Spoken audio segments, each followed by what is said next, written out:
Today, I'm going to see if I can fix this hand controller that controls my friend's snowplow so he can plow his driveway. So I got this box shipped to me by a friend in the mail and covered up the shipping label for anonymity purposes.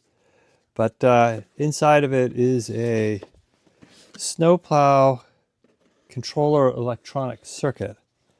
And I'm going to unbox it and we're going to try to see what's wrong with it. It looks like there might be a relay or something just in conversations with him on the unit. So it might be a relay that needs to be resoldered on. So I've got my soldering equipment out. Assuming that's the case, I'll kind of show you my soldering setup. We'll try to fix it and then we'll ship it back to him. So let's see what we've got in the box here. So let's take a look. Oh, wow. Okay, so yeah, ship the whole thing. Oh, this is awesome. This is the original factory box. Fish stick handheld installation instructions. Very interesting. Let's just take a look here. Okay, so where you mount it in the truck. Not going to be very helpful there, but that's kind of interesting. So I don't have a snowplow, I have a snowblower, but it looks like raise, lower, turn it on and turn it off. Fisher, huge name in the thing. And then inside of this, I think it got dropped, it banged around, and it caused an electronic component to go bad. So we'll take the screws out of here, we'll take a look, try to find the control board, and then see what we can do for repairs. We'll just take a regular old screwdriver today, open it up, see what we're dealing with, and seeing if we can repair this. I won't be able to test it, so I'll do the fix to the best of my ability and ship it back, but he's pretty certain that it's a mechanical failure. So here we go, big opening right here, it's just cracking open. So that's the inside. And this is the control board. And how nice is that? I mean, it's on a whole wire harness and everything. So we're going to take off the rubber keypad, put that out of the way so we don't, and we'll try to not touch these contacts so we don't get a lot of oils on them.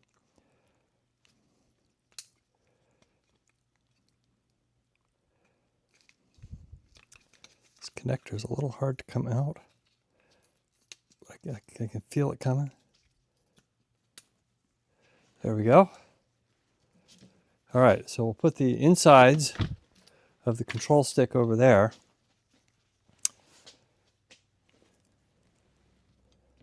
What we think is happening here, just get a probe here so we can look at it, is, oh yeah, you can see this right here.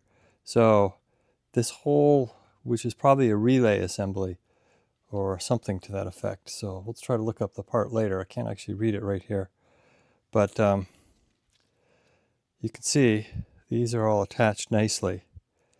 And this one has come up. So it is kind of what we thought.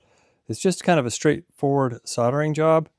But I actually have to get in there and solder 1, 2, 3 pads, 4, 5, 6 pads here. So you kind of see that here. It lifts up and the pads are loose. So we'll just solder that in, put it in a box, ship it back, and see what he says, if that actually fixes it. So before I get going on this repair, I'm just going to show you the tool setup that I have, and then we'll go into a little bit on the soldering components. So I have this Weller soldering station here.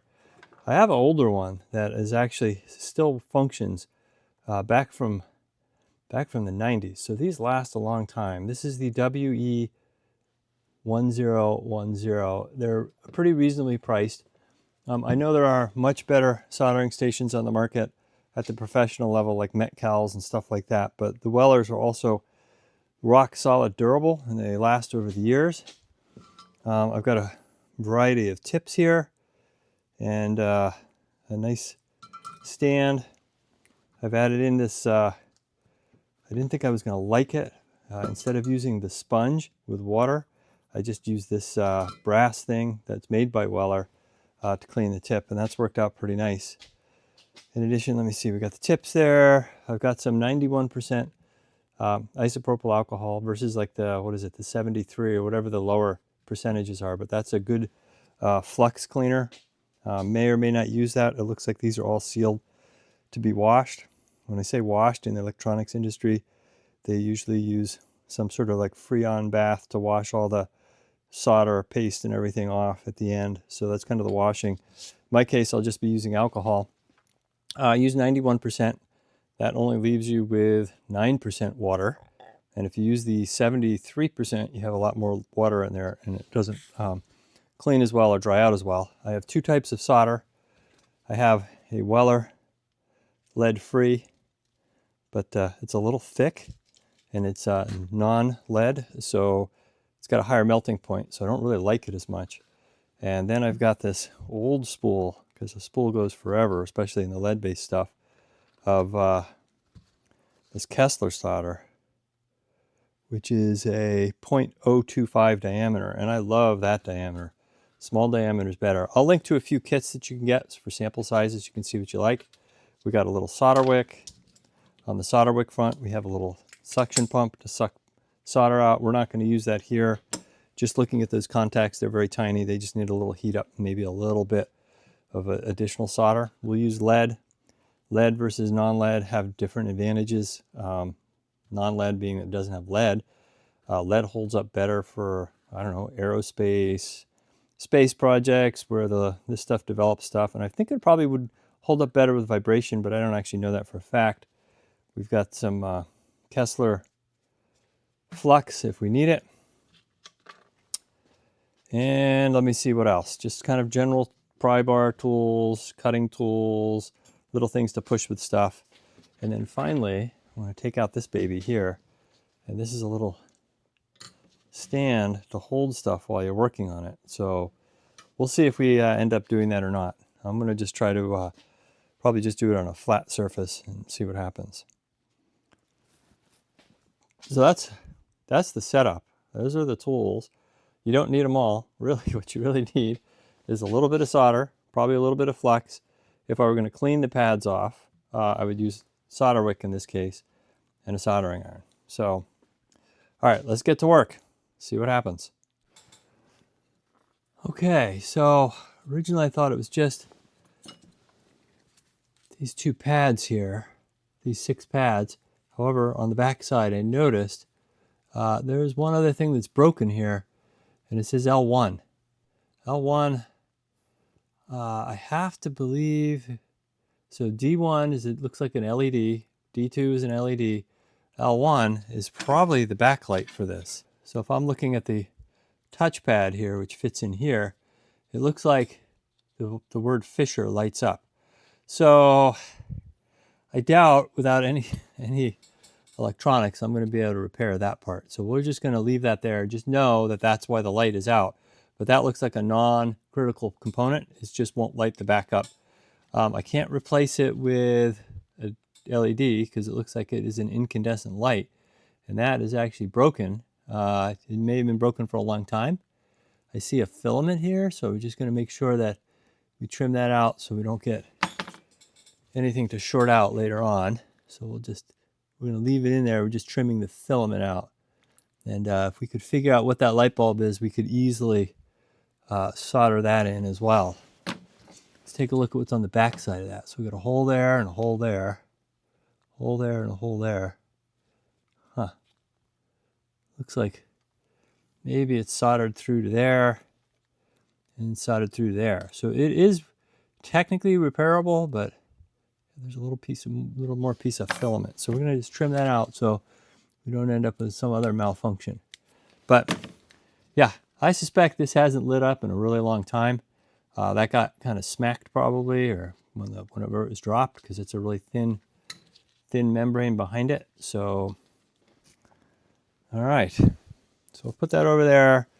That's great news actually, because I have no idea what voltage that runs at or where to get a replacement light bulb, so we're not going to. Oh, by the way, this control board, this whole arm here is about $400. So that is a great reason to try to repair it. And he's already running his truck with a brand new one, and this would serve as a backup. a spare in case something happens, because without it, your plow isn't working and your driveway is filling up with snow. And the more you're messing with this, 1, 2, 3, yeah, that's it. Okay, so got another block of wood here.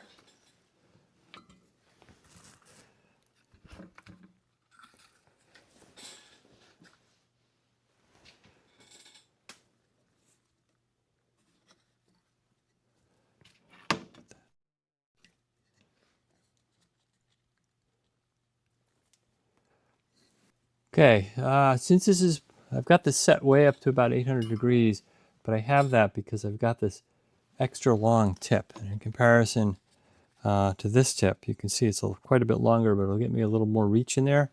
But at the same time, the tip doesn't get quite as hot as I'd like. So all we're going to do is we're just going to take a smidge of solder here, and we're going to tin it. I'm going to try to just melt that first one in. Try to get a better angle of that in a second here. Yeah, that melts in perfect. Okay, so it's already on. So this is going to be a very, very easy job here. Let's just take we're just using the, let me see, make sure I can get an angle there where we can all see here. I'm just using this solder as kind of a re-wetting agent. It helps the solder flow. We'll take a detailed look at it. Got some soldering friends that are on this channel. They're in the mil spec zone, so it's been years since I've soldered really well, but I solder well enough. So let's just take a quick peek. Yeah, I've got, as you can see, I've already just put a little blob there, so we're just going to clean that pad off with a little wick and make sure everything on that side soldered down, and then we'll go to the easy side.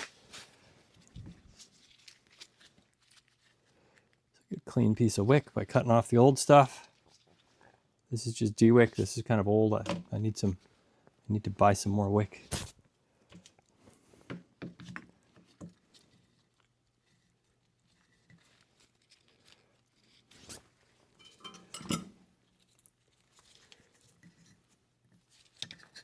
Okay, if you can see that, I'm going to get in there, put a little heat on the wick, get the solder to flow. Again, I've got a little extra heat here, probably a little overheated. All right, that's great.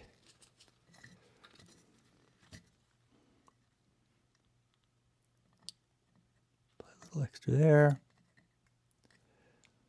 And you don't want a cold solder joint. I don't know how else to describe it. Just going to make sure everything's clean, good.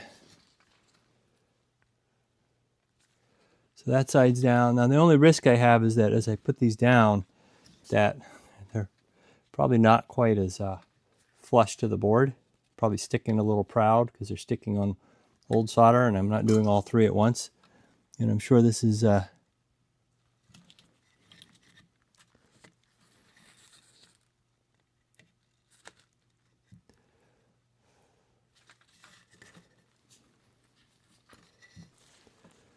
again, I'm pretty much just using this lead-based solder as a re-wetting agent to make sure that I can get these pads to flow clean and there's enough solder, but I don't want to make big globs of it either.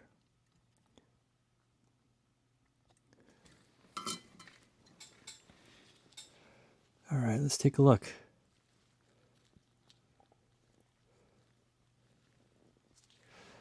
Yeah, that's right on. So things you'll note if you look super carefully, right? These are all nice and vertical, and these kind of go off at a little bit of an angle, and that's just because I didn't clean all the pads ahead of time. But I didn't bridge it either. I just kind of reflowed all the solder, and so we just take a little check in here. You can see that each one of these is now secure, all 6 of them. I'll reflow these over here because they've had a lot of stress on them. And yeah, everything is good. So I'll just reflow these back too because they've had a lot of stress with the front moving around. And put the unit back together and we'll ship it back to them and see what happens. Take a quick peek in there. This is the one I was most worried about because it's just so tight getting in there. Got the camera in the way too, but this is why I'm using this extra long tip here, so that I can get in there without melting plastic everywhere.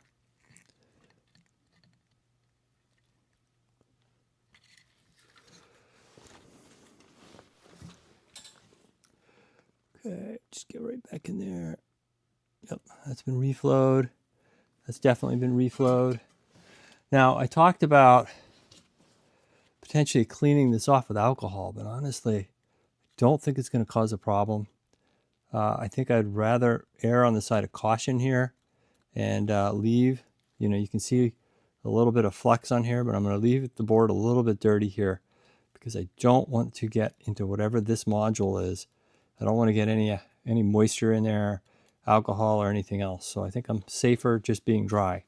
So this is not going to be fixed, but it's just a light bulb, so we don't have to worry about that. It lights up the brand name for the company. And as a spare, hopefully this will work. I'll just kind of go between them with my tweezers here just to make sure that we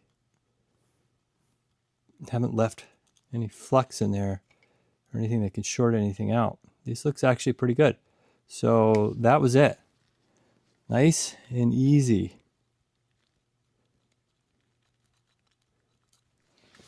All right. Let's put this back together. Okay, and as I always say, we're running a little hot here. I usually run this around 750, but just to get this little super long tip nice and hot, I had to go up a little bit. But don't forget to tin your tips. You just leave a blob of solder on it right before you turn it off, and that way the next time you turn it on, you clean the tip, and your tip is fresh and unoxidized. So turn it off, let it sit. We'll go ahead and put this unit back together here.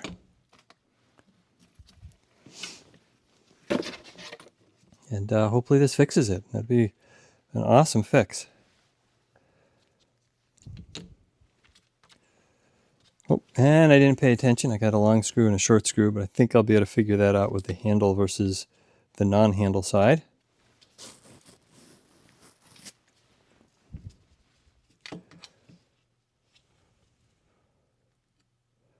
So is this keyed?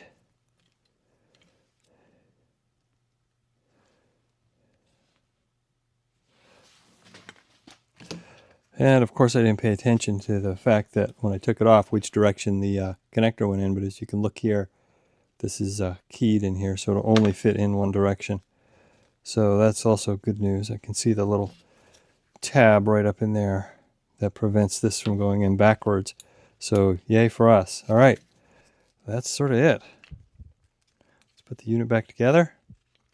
I'm going to stay away from these. I'm not going to clean them or touch them or anything. I feel like whenever I clean these contact pads off, they never work quite right again afterwards. So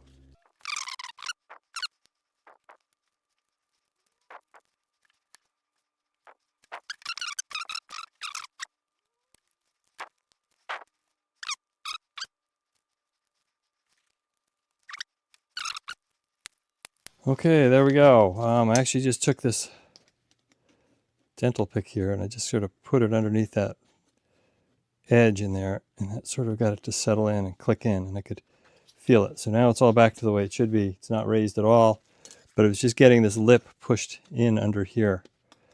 And yeah, perfect. All right, let's go see if it works. But this one was definitely broken. Hopefully this works now. We'll find out. We're gonna go have my friend take a few pictures of it. I'll take a little video, see if his plow is now working with this controller. So that's pretty exciting.